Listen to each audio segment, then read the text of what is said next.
Aqui é o jornalista Maurício Cano, em mais um programa, hoje sobre o tema meio ambiente, e vamos conversar com o professor João de Deus, da UFSC aqui em Florianópolis, que acabou de chegar. Ahn, Ele também está aqui entrando na Ediana, tudo bem? Temos uma entrevista muito especial hoje com o professor João de Deus, botânico e biólogo, membro do CONAMA, Conselho Nacional do Meio Ambiente, trabalhar sobre a Mata Atlântica hoje, né? Muito bem nessa época da COP, né? Opa, Mato Grosso, muito obrigado pela presença aí. Vamos ver se você consegue entrar aqui comigo. Oi, tá ouvindo? Olá, Maurício, boa noite.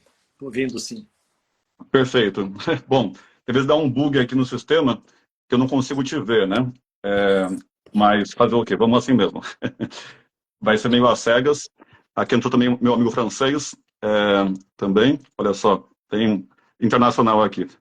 Também no Nordeste aqui, também Pernambuco, Eline. Então tem muita gente aqui do Brasil e do mundo todo.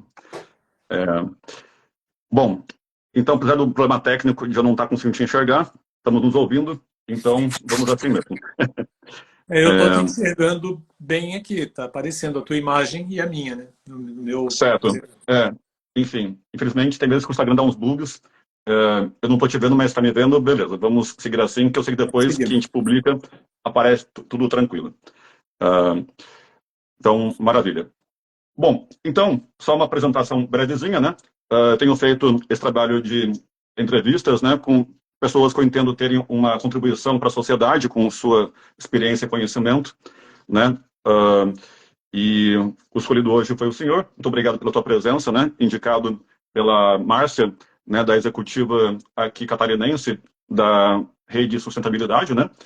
O senhor demonstra aí uma contribuição bastante consistente aí para o pessoal nesses anos, pelo visto. Vamos conhecer mais um pouquinho disso. É, e eu sou jornalista formado pela USP, né, em São Paulo, desde faz quase 20 anos. E também trabalhei, inclusive, no tema ambiental, né? Cheguei a cobrir a COP de Copenhague, né? Lá para 2011.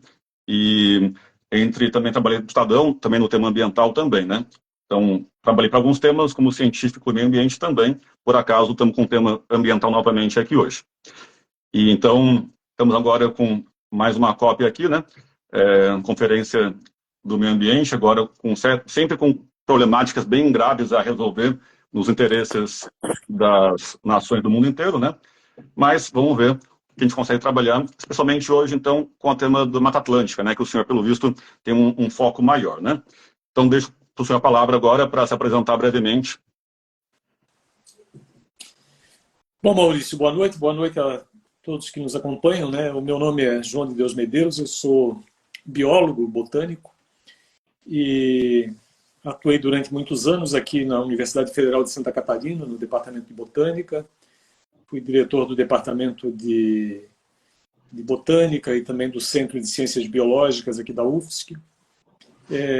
Atuei também no Ministério do Meio Ambiente como diretor do Departamento de Áreas Protegidas e depois como diretor do Departamento de Florestas, principalmente como diretor do Departamento de Florestas, né, naquele período em que nós tivemos o processo de revisão do Código Florestal.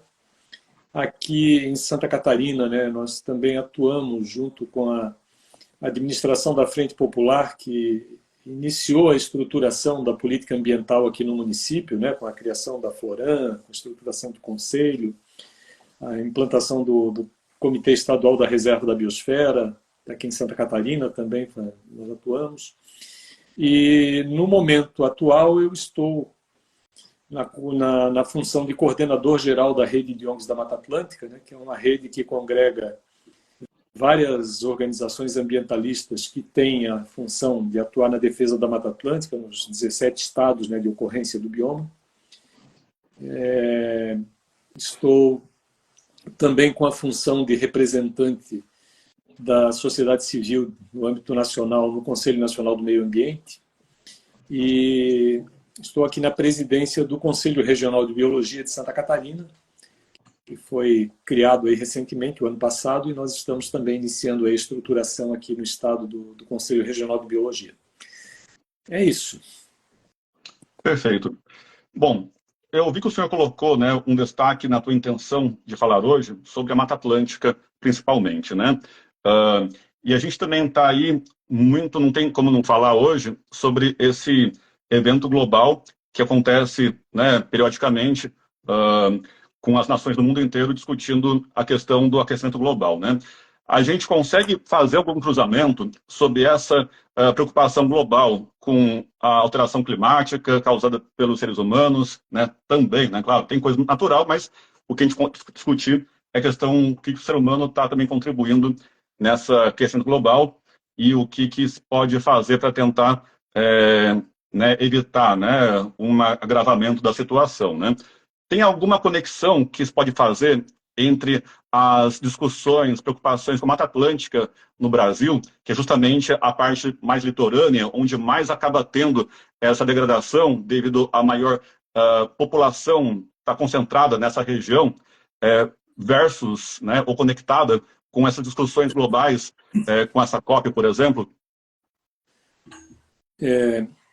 Sem dúvida, existe uma conexão muito direta, né? Porque o bioma Mata Atlântica, não só pela localização, né, litorânea, mas também porque no processo de ocupação aqui do território brasileiro, o bioma Mata Atlântica foi o bioma mais impactado, né? Ele hoje é considerado um dos biomas mais degradados do planeta, né? Para você ter uma ideia, nós praticamente convertemos cerca de 85% desse bioma para outros usos, né? Cidades, implantação de indústrias, rodovias, pecuária, agricultura, enfim, todas essas atividades que nós desenvolvemos, elas acabaram gerando, né, esse impacto durante séculos, né? A Mata Atlântica sofreu com isso sem qualquer preocupação.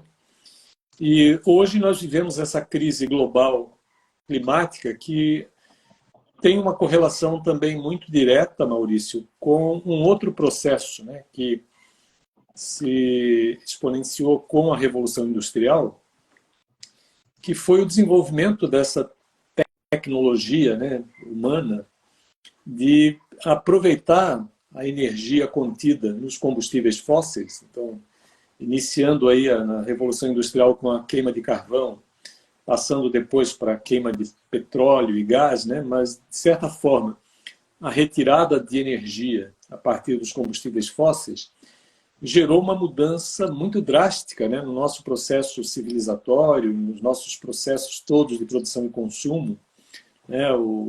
Isso reduziu muito o esforço humano, o trabalho animal, né, porque as máquinas começaram a desenvolver esse trabalho. Isso gerou uma verdadeira revolução. No entanto, do ponto de vista biogeoquímico, isso é um desastre, porque esse carvão que estava lá no fundo da Terra, né, todos os átomos de carbono que compõem esse carvão, ou essa reserva de petróleo, que ficaria ali no subsolo, né, durante milhões de anos, nós, a partir da Revolução Industrial, começamos artificialmente a retirar esse material, queimá-lo para gerar energia, e o subproduto dessa queima foi essa mudança abrupta na concentração de carbono na atmosfera, e isso acabou tendo, né, repercussão direta no próprio balanço climático global. E aí qual a relação com a Mata Atlântica? Ora, a partir do momento em que tu tem esse desequilíbrio climático, né, alguns ambientes acabam sendo mais vulneráveis, né? Como essas nações insulares, né, países que são ilhas que tendem a desaparecer literalmente, né, do mapa. E no caso do Brasil, é um país grande, obviamente nós não temos uma perspectiva de um desastre dessa proporção, mas a faixa litorânea, né, onde está a Mata Atlântica, é a área que já vem sentindo, né, de forma muito drástica esses efeitos em função desse desbalanço, desse descontrole climático. Então nós passamos a ter não só esses episódios recorrentes, né, de eventos extremos, de chuvas intensas seguidas por períodos de estiagens prolongados, mas o efeito, né, dessa desses eventos extremos, ele acaba sendo muito mais danoso, até mesmo catastrófico, em função já dessa ocupação mais acentuada, né? Então, é óbvio que se você tem uma área de encosta que não tem ocupado, tem um período de chuva forte e há um escorregamento, fenômeno natural, isso acaba não gerando notícia porque não afetou casa nenhuma, não destruiu nenhuma edificação, não matou nenhuma pessoa, então passaria despercebido. Só que esses eventos estão acontecendo, como já aconteceu em 2011 na região serrana do Rio de Janeiro, em áreas altamente populosas, em que esses eventos acabam gerando desastres catastróficos para a população humana, né? Então, essa correlação entre eventos climáticos e degradação de ambientes tem, obviamente, uma vinculação muito estreita, e a Mata Atlântica hoje, né, no Brasil, ela é o ambiente em que nós podemos aí categoricamente afirmar que mostra essa maior vulnerabilidade. Esses últimos meses agora, né, o desastre que nós vivenciamos no Rio Grande do Sul e Santa Catarina dá uma demonstração muito clara, né, disso. E aí, só para a gente seguir, né, o grande problema, Maurício, é a incapacidade que a gente tem, né, enquanto sociedade, de dar respostas satisfatórias a isso. Tanto no que tange ao problema geral da mudança climática, como a redução da queima de combustíveis fósseis, e essa COP28 está sendo novamente uma demonstração clara, né, do esgotamento desse modelo, da incapacidade desse tipo de acordo gerar algum resultado prático concreto, né, como também no âmbito local, tanto no Congresso Nacional quanto nas assembleias estaduais e mesmo nas câmaras de vereadores, ao invés de nós termos normas de adaptação a essa nova situação, que pudessem congregar melhor essa questão da proteção ambiental como um instrumento de segurança para a sociedade, nós, infelizmente, estamos assistindo o contrário, né? A lei da Mata Atlântica tem sido duramente atacada no Congresso Nacional. O Código Ambiental de Santa Catarina foi totalmente desestruturado o ano passado, né, aprovado aqui na Assembleia Legislativa. E pegando a nossa realidade local, Florianópolis aprovou um plano diretor que é um verdadeiro atentado à realidade que nós vivemos. Ao invés de você, através do ordenamento do uso do solo na cidade, promover alguma adaptação, o plano diretor está fazendo exatamente o oposto, né? Ainda procurando incentivar e estimular o adensamento de ocupações em áreas vulneráveis e sensíveis. Então é um quadro realmente bastante desafiador para todos nós. Entendi. Bom, realmente, obrigado pela tua esclarecimento aí. É bem grave mesmo o que a gente consegue observar, e, da teu ponto de vista, acompanha isso mais diretamente, fica mais claro para a gente sentir, né, o que está acontecendo. Minha pergunta aqui do nosso amigo francês Fabrice: a Mata Atlântica desaparece mais por causa das mudanças climáticas ou pela ocupação do ser humano, né? Bom, nesse caso o que o senhor tem a dizer sobre isso? Nesse caso, Fabrício, foi claramente pela atuação humana, né? A Mata Atlântica, ela sofreu aí um processo de conversão, né, de mais de 500 anos, que foi realmente catastrófico, né? Nós temos um trabalho muito didático, que foi o livro escrito por Warren Dean, chamado A Ferro e Fogo, que retrata muito bem, né, esse histórico de ocupação da Mata Atlântica. Então, assim, a devastação da Mata Atlântica, ela se deu basicamente por conta da intervenção humana. Foram os usos, né, tanto inicialmente para a exploração madeireira, depois para os grandes ciclos econômicos, né, com a mineração, com o avanço da cultura de cana no Nordeste, do café no Sudeste, e depois com o desenvolvimento mais acentuado da agricultura e pecuária, e também, obviamente, o desenvolvimento de núcleos urbanos, que aí não é só a ocupação do solo, né, mas esses núcleos urbanos aumentaram muito também a demanda, né, por produtos oriundos da Mata Atlântica. tanto no caso da lenha, né, no primeiro momento, e a gente passou muitos séculos ainda tendo a lenha como um dos principais insumos energéticos, né? Então isso provocou uma devastação enorme. Aqui mesmo em Florianópolis, a ilha de Santa Catarina, se nós avaliarmos, né, nós temos algumas imagens da década de 30, a situação da vegetação aqui na ilha era lamentável. Assim, praticamente a ilha foi totalmente rapada, né? Você via esses morros todos descobertos.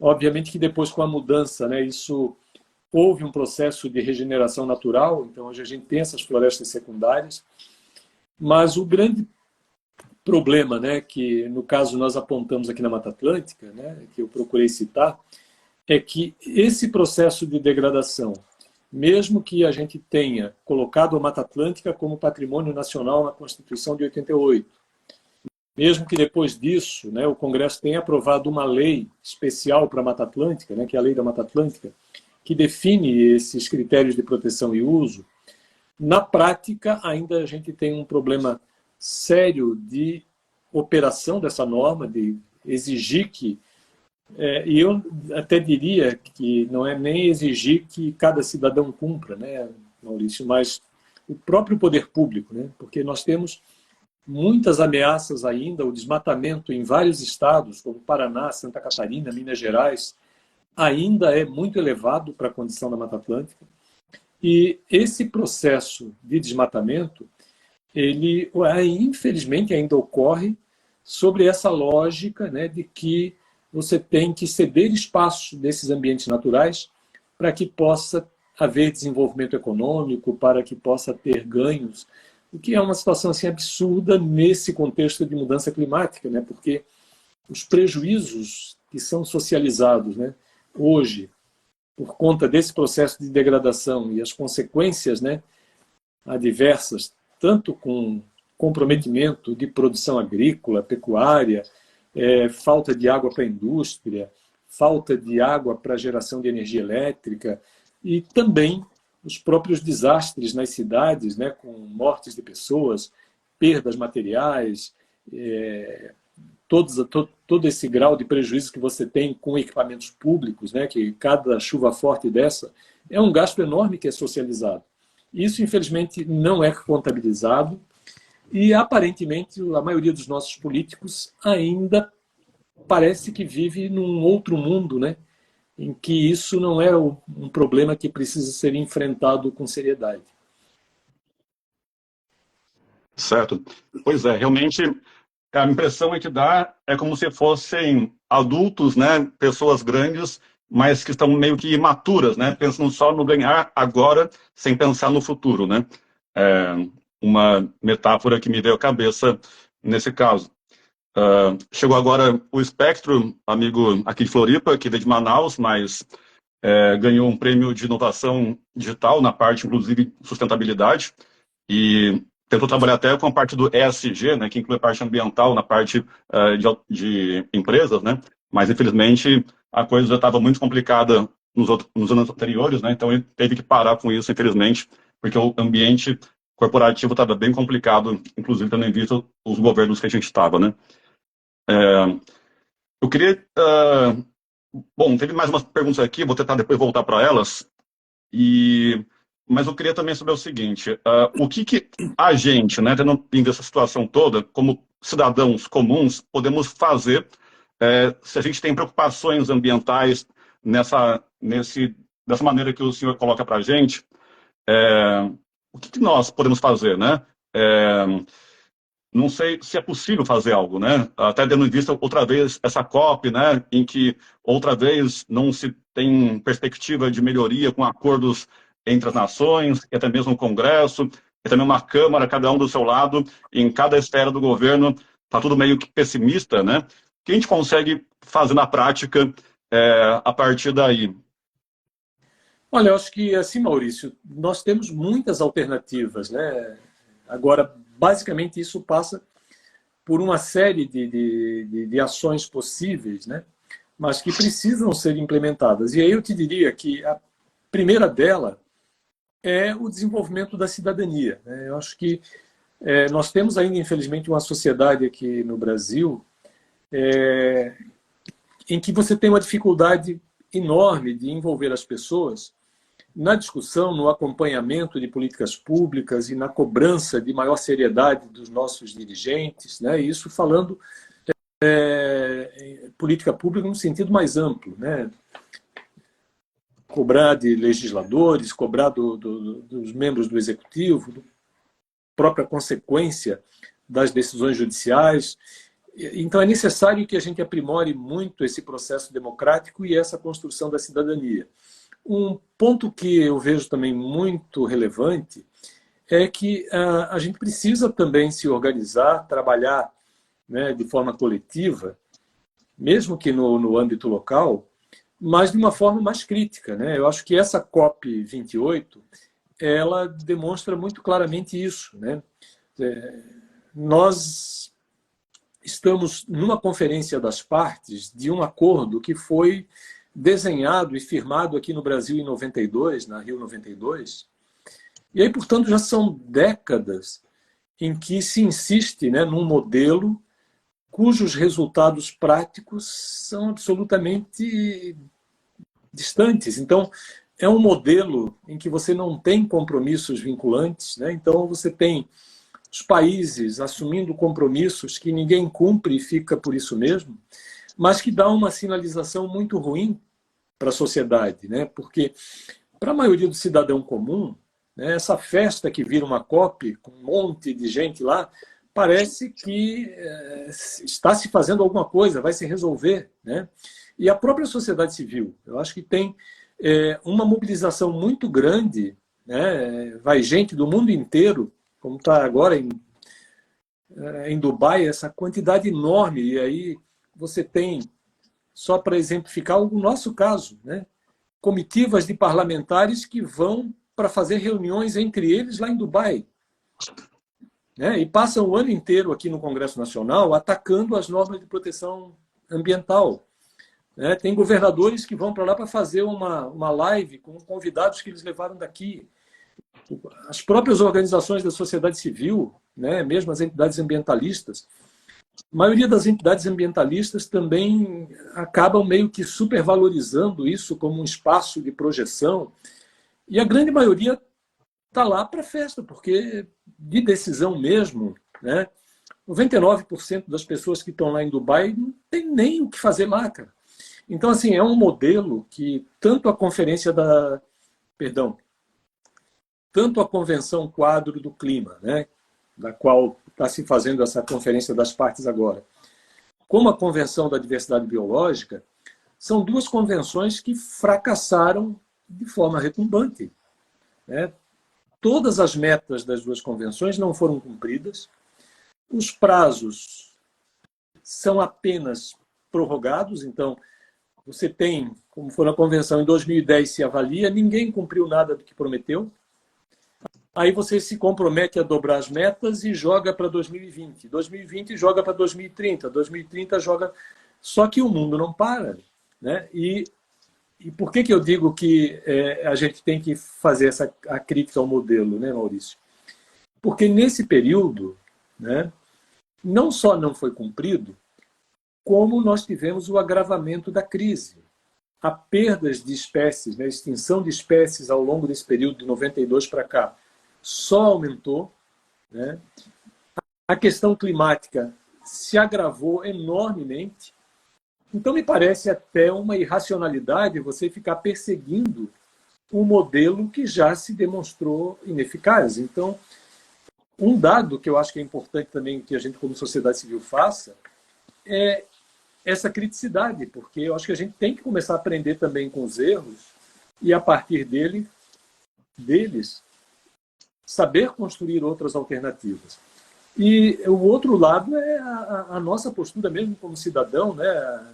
Cada um de nós, obviamente, que pode dar a sua contribuição. E, nesse caso, eu falo diretamente, Maurício, sobre a necessidade também da gente repensar os nossos padrões de produção e consumo. Eu acho que nós, como sociedade, somos muito impelidos, é uma sociedade de consumo que basicamente se especializou em criar necessidades, né? Os nossos avós viviam muito bem com muito menos do que hoje para nós é essencial. E se nós continuarmos nesse ritmo, nós estamos nos aprofundando cada vez mais no colapso, porque nós vivemos num país em que a energia e a matéria não é infinita, né? Então, assim, ou nós estamos caminhando rapidamente, né, para o precipício como sociedade, ou, o que é o mais concreto hoje, você está acirrando cada vez mais uma sociedade desigual, em que poucos usufruem de muito, de vários privilégios em todos os sentidos, e nós vamos jogando para a periferia desse modelo uma quantidade cada vez maior de pessoas que não têm direito sequer ao básico para a sua sobrevivência. Isso nós precisamos repensar, porque é até desumano, né? E a sociedade tem caminhado, infelizmente, nessa direção. Sim, bom, só para dizer, para mim, pelo menos, a sua voz ficou um pouquinho ruim de ouvir, não sei se ficou um pouco diferente no microfone, algo assim, não sei se os que estão também ouvindo tiveram algum problema, mas, enfim, só um toque nesse caso. Eu vou tentar fechar, tá, com umas 4 perguntas, já que estamos aqui já passando uns 25 minutos da nossa conversa, para a gente saber quais são os temas que eu queria finalizar a nossa conversa, tá?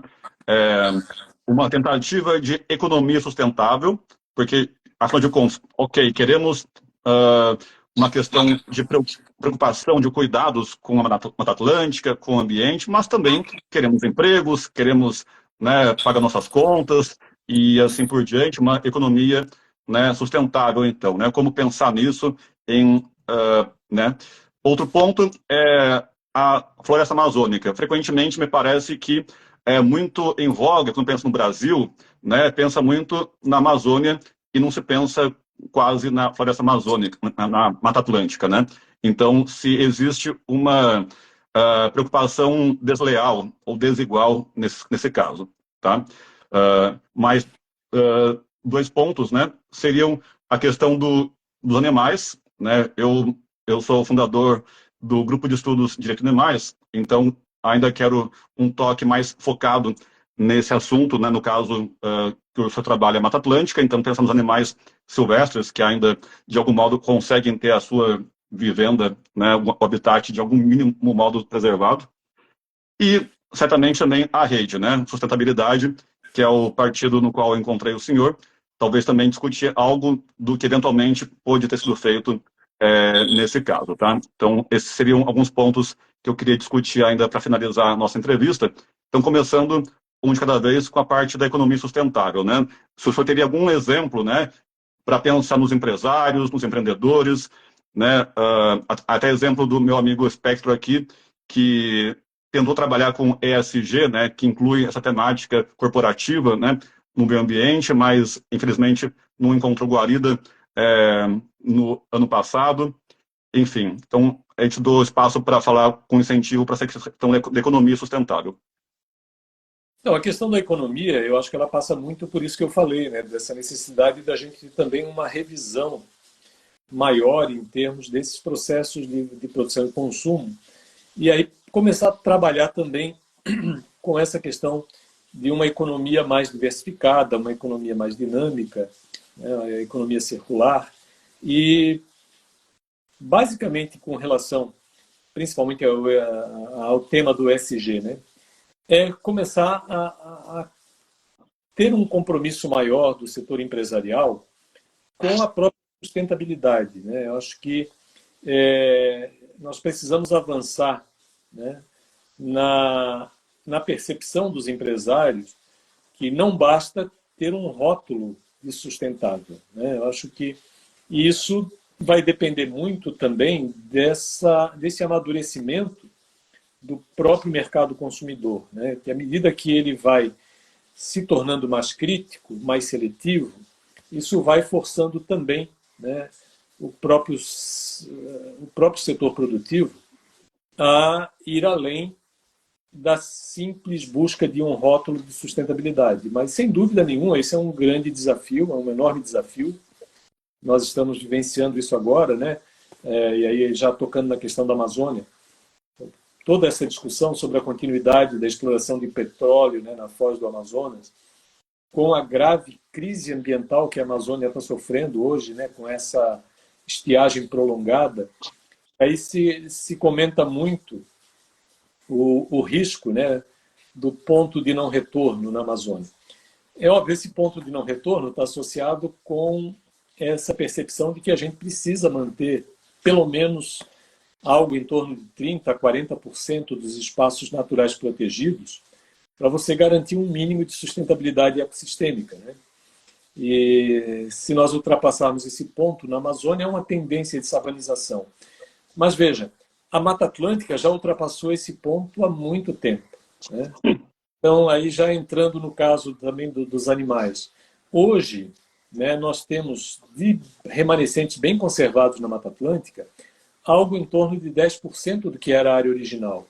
E, infelizmente, isso ainda pulverizado em pequenas ilhas de vegetação. E isso significa que, se tu for analisar hoje, Maurício, a lista de espécies ameaçadas de extinção da fauna do Brasil, 70% dos animais elencados lá são animais da Mata Atlântica. Então, nós, no caso da Mata Atlântica, pensando em fauna e em flora também, o que nós temos hoje já ultrapassou em muito esse ponto de não retorno, tanto é que muitas espécies já foram perdidas, porque foram extintas, e aí não tem mesmo mais retorno.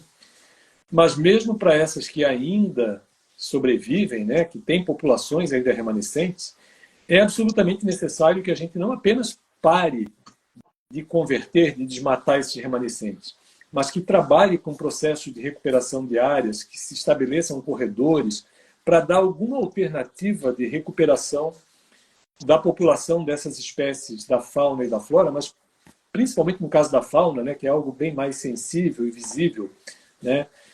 A maioria dos remanescentes já é insuficiente para garantir no longo prazo a conservação desses animais na Mata Atlântica, e a gente precisaria realmente trabalhar, né, de forma muito proativa nesse processo de reconexão desses fragmentos, de recuperação de áreas, para que a gente tenha pelo menos uma perspectiva, né, de melhora, tanto no sentido de conservação da biodiversidade, como também da necessidade de ter essa recomposição de algumas áreas como uma condição, eu diria até sine qua non, para que nós tenhamos alguma perspectiva de qualidade de vida nas nossas cidades e no meio rural, né? Porque se nós pensarmos só em fornecimento de água e de energia, né, imagina o problema que a gente já sente aqui nos períodos de verão com essas quedas de energia, né? Problema que nós temos em vários bairros com falta d'água, que você fica com ruas aqui em períodos de estiagem, uma semana sem água, o transtorno que isso gera, né? É óbvio que as fontes de água elas estão diretamente associadas, né, com a garantia da qualidade ambiental desses espaços onde estão esses repositórios, né? Como aqui na ilha, o caso da Lagoa do Peri é um exemplo.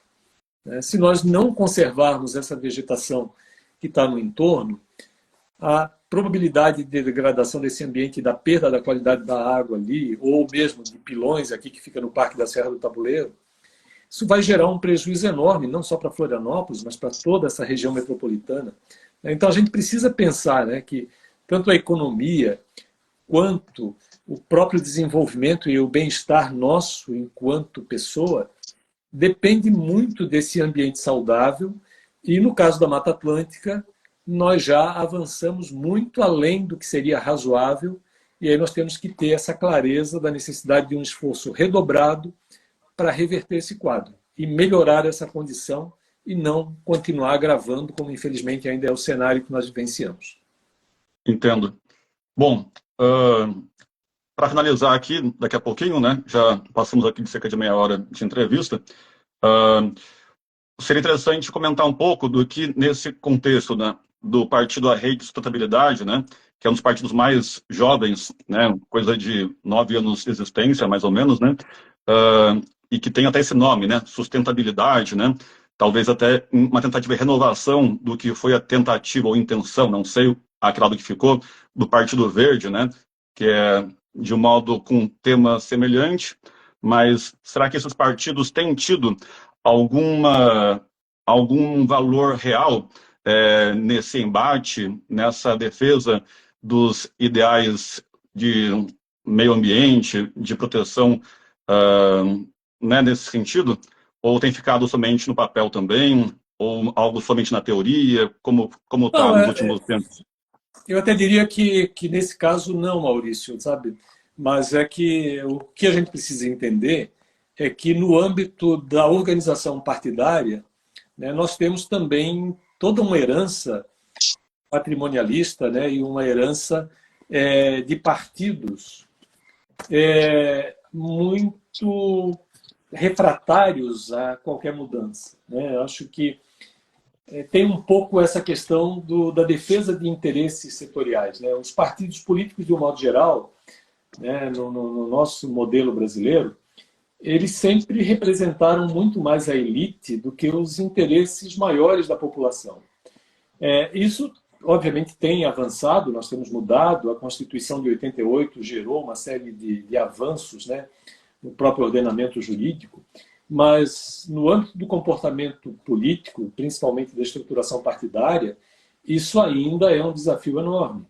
E aí eu te diria que, mesmo pequenos, esses partidos, como a Rede de Sustentabilidade, que tem, né, o foco da atuação partidária na perspectiva de mudar esse panorama, né, na direção de ter uma economia, de ter uma sociedade mais preocupada com a sustentabilidade no longo prazo e com a garantia de uma qualidade, de um bem-estar para a totalidade da população e não de grupos setoriais, isso tem surtido efeitos, né? E aí, eu até, para ser bastante concreto aqui, né, nesse exemplo, a própria atuação da rede nesse último governo, em que nós tivemos várias ameaças em relação à questão ambiental, a questões sociais, questões culturais, a atuação da rede de sustentabilidade é que eu te diria, né, não apenas no enfrentamento político no Congresso Nacional, mas inclusive a rede como um instrumento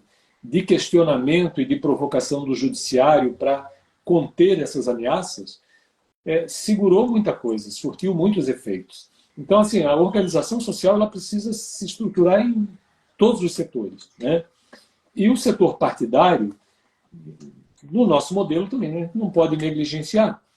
E aí nós precisamos continuar acreditando e fortalecendo essas estruturas, por acreditar que é a partir delas que a gente vai poder mudar um pouco esse perfil e passar a ter uma organização política partidária no Brasil realmente mais comprometida, né, com um real desenvolvimento e com a defesa dos anseios e dos direitos e das garantias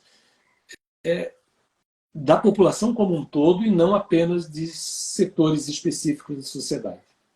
Uhum.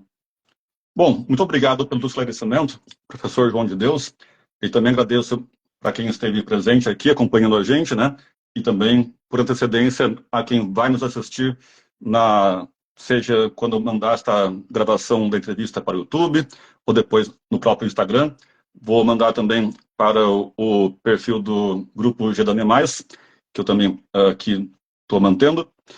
E conseguimos passar por diversos temas que acredito terem bastante relevância hoje, né? Nesse tempo e um assunto tão complexo, mas acho que deu para esclarecer bastante, do modo mais atualizado possível, que o professor João de Deus pôde passar para a gente. Então, agradeço muito e a gente finaliza por aqui. Deixo para o senhor as últimas palavras por hoje, então. Então, Maurício, queria também agradecer aí a oportunidade, né, de estar aqui discutindo com vocês e principalmente, né, como alguém que está envolvido diretamente com a Mata Atlântica, reforçar esse pedido, né, de envolvimento de cada um de nós. Eu acho que a soma desses esforços é que vai realmente alimentar essa expectativa de um futuro melhor para nós, e não só um futuro, né, mas de uma mudança do nosso presente, porque eu acho que nós já estamos hoje administrando uma crise em que a gente não tem mais como ficar falando em melhoria futura. Nós temos que mudar o presente para poder alimentar essa expectativa de uma construção de um futuro melhor. E isso depende muito de cada um de nós, e esses momentos de reflexão são importantes para a gente avançar nessa direção. Obrigado, Maurício, obrigado a todos vocês. Perfeito. Valeu, pessoal. Até a próxima. Tudo de bom.